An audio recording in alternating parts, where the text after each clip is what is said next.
Cover केली आहे. तर मला असं एक म्हणायचं होतं की आपल्या समाजात जो समाज संघटित करण्याचा इतिहास आहे ते रामसिंगजी सोनवणे यांच्यापासून सुरू आहे आणि जवळपास 30 वर्षाचा हा कालावधी आहे. याची आपण बऱ्याचपैकी समीक्षा केली पाहिजे.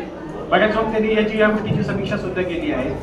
तर आपण काही वक्ते बोलले का 2017 पासून आपण म्हणजे रामसिंग सोनवणे यांच्यानंतरच्या काळात काही लोकांनी प्रयत्न केले समाज संघटित करायचा, पण ते समाज संघटित का नाही झालं याची आतापर्यंत आपण आत्मचिंतन करायला पाहिजे होतं. कारण आपण अशी काही निर्णय घेतो आत्मघाती निर्णय, ज्याच्यामुळं आपलं जे संघटन आहे ते म्हणजे विघटित होतं, ते कोलॅप्स होतात.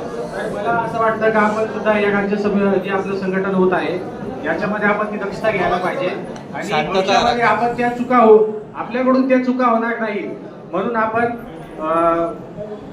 याची दक्षता घेणार आणि आपलं संघटन पुन्हा कोलॅप्स होणार नाही म्हणून आपण मी असं विनंती करतो आपण याची आपण दक्षता घेतली पाहिजे.